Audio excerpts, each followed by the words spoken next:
Ang susunod na programa ay rated PG. Patnubay at gabay ng magulang ay kailangan sa mga batang manonood.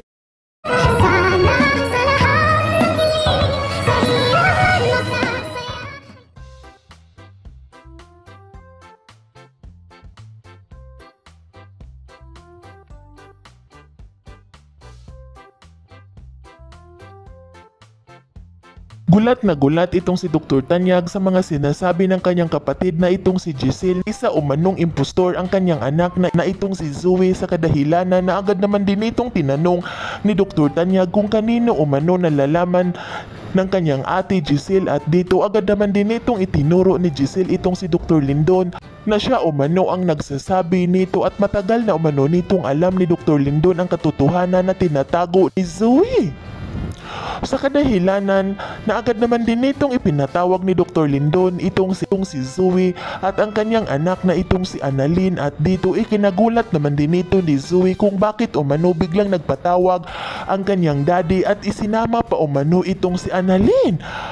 At habang nagtungo itong si Zoe sa opisina ng kanyang daddy ay kinakabahan ito at hindi nito alam kung ano ang kanyang gagawin, na tila para mayroon umanong kakaiba, at dito nang makapasok na itong si Zoe sa opisina ng kanyang daddy ay ikipinanlaki ito ng kanyang mga mata nang kanyang makita itong si Dr. Lindon, ang kanyang tita Giselle, at maya-maya pa ay dumating na rin itong si Annalyn, kung kaya't agad nitong tinanong ni Zoe ang kanyang daddy kung ano umano ang ibig sabihin kung bakit umano sila pinatawag at bakit umano nandyan si Dr. Lindon at ang kanyang tita Giselle.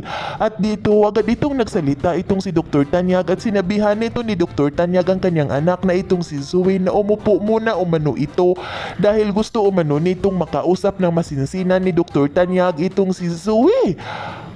At habang nakaupo na itong si Zoe pati si Annalyn ay agad na itong nagsalita itong si Dr. Tanyag, at agad nitong sinanong ni Dr. Tanyag itong si Dr. Lindon kung paano umano nalalaman ni Dr. Lindon na itong si Zoe ay isa umano itong impostor. Dahilan na nagulat itong si Zoe sa kanyang naririnig galing sa bibig ng kanyang daddy at galing sa bibig ni Dr. Lindon, at maya-maya pa ay nagsalita na itong si Dr. Lindon na matagal na umano nitong nalalaman ni Dr. Lindon ang katotohanan na mag-ama umano sila ni Zoe at ni Dr. Carlos, dahil narinig umano nito mismo ni Dr. Lindon na nag-uusap itong si Zoe at itong si Dr. Carlos, at gusto umano nitong sabihin ni Dr. Lindon ang katotohanan, ngunit naudlot umano ito pagkatapos umano nitong iligtas ni Dr. Carlos ang kanyang buhay, dahil ibinuhis umano nito ni Dr. Carlos ang kanyang buhay upang maligtas lamang itong si Dr. Lindon.